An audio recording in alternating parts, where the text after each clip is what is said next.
ترقی کیا ہے؟ اس بات کو سمجھنے کی ضرورت ہے کیونکہ ہر شخص ترقی کرنا چاہتا ہے۔ غریب ہو، امیر ہو، دیہاتی ہو، شہری ہو، کسی بھی علاقے میں ہو، اس کی ایک بڑی خواہش ہوتی ہے کہ وہ کسی نہ کسی طریقے سے ترقی کرے۔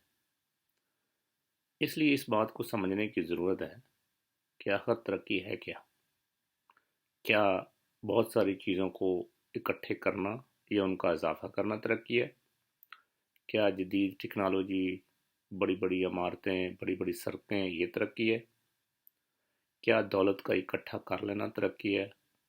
یا ترقی کا کوئی اور بھی سیاق و اسباق ہے؟ اس کو ہم ایک چھوٹی سی مثال سے سمجھنے کی کوشش کرتے ہیں۔ فرض کرو ایک دیہات ہے اور اس میں بہت سارا مچھر ہے اور لوگ ٹائیفائڈ اور ملیریا کا شکار ہیں۔ لوگ بہت پریشان ہیں کیونکہ وہاں پر کوئی ہاسپٹل نہیں ہے، کوئی بنیادی صحت کا مرکز بھی نہیں ہے، اور ان کو سمجھ نہیں آتی کہ وہ کیا کریں۔ مگر حکومت یہ اعلان کرتی ہے کہ اس گاؤں کے پاس سے ایک بڑی سڑک گزار دی جائے، لہٰذا وہ ایک سڑک بنا دیتے ہیں۔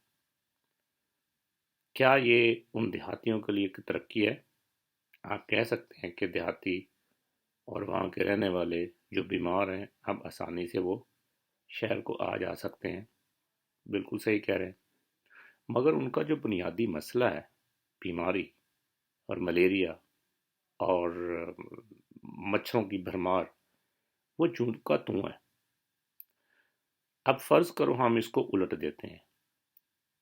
اگر یہ دیہاتی لوگ یہ فیصلہ کرتے کہ سڑک پہلے بنانی ہے یا مچھروں کا علاج پہلے کرنا ہے، تو آپ کا جواب کیا ہو سکتا ہے؟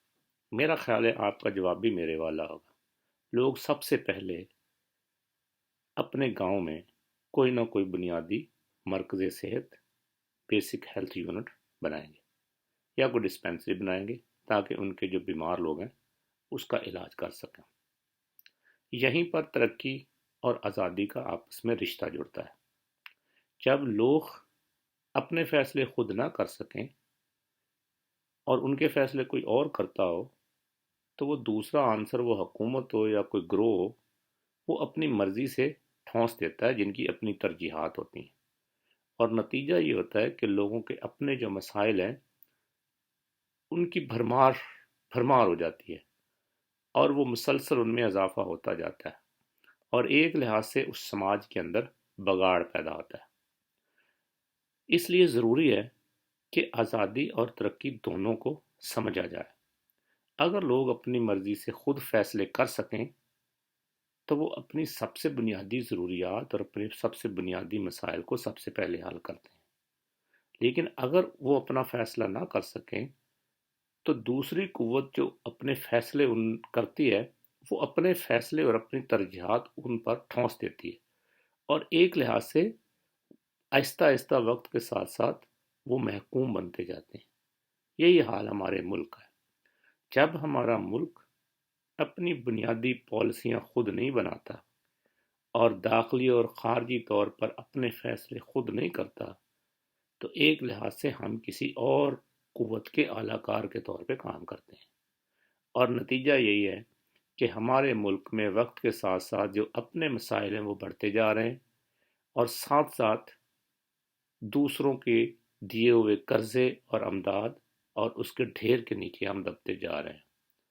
تو یہ سمجھنے کی ضرورت ہے کہ اگر ہم ترقی کرنا چاہتے ہیں تو ہمیں سب سے پہلے اپنی آزادی حاصل کرنا پڑتی ہے۔ آزادی اور ترقی کا رشتہ اس پرانے پزل کی طرح ہے جو ایک کہانی کی طرح ہمیشہ بچوں سے پوچھا جاتا تھا کہ آپ یہ بتاؤ کہ انڈا پہلے یا مرغی پہلے۔ جیسے مرغی کا انڈے کے ساتھ رشتہ ہے، ویسے ہی آزادی کا ترقی کے ساتھ رشتہ ہے۔ ایک کے بغیر دوسرے کا وجود ممکن نہیں ہے۔